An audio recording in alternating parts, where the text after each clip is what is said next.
It seems that you have met your end. What a pity. I don't feel too bad about it, though. After all, if it weren't me, it would have just been one of the others, I guess. I'm honestly just glad to be out of those air ducts.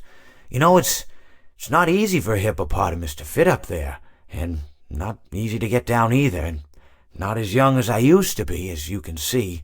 I used to be able to do all sorts of things. You're young, you're vibrant, you have that sort of pep in your step. It reminds me of a conversation I was having with one of my good friends, Orville. We were having a nice picnic one day. I believe it was summer. No, perhaps it was... Was it the fall? Yes.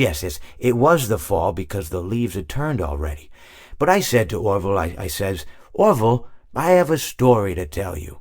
And Orville looked at me, kind of odd and said, what's it about?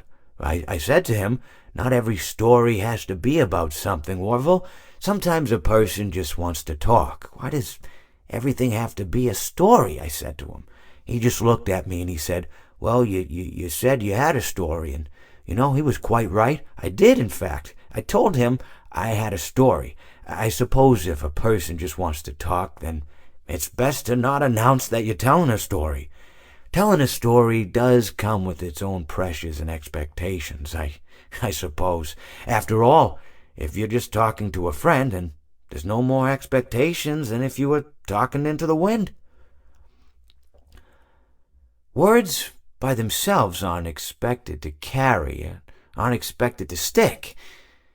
But if you announce you're telling a story, well then, there'd better be a point to it all, No one wants to sit and listen to someone ramble on and on and on with absolutely no end in sight.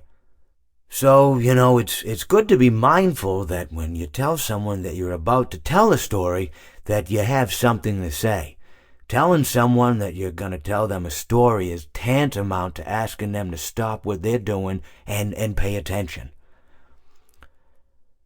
You're basically saying, hey, buddy, stop everything. Stop what you're thinking. I have a solution to everything.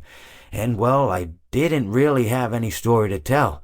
In hindsight, I probably just misspoke when I said that I had a story. I think it would have just been better to tell Orville that I wanted to tell him something rather than tell him that I had a story. But, even then, it might have put too much importance on the whole thing. Either way, it was quite a nice day. I remember that we were drinking tea.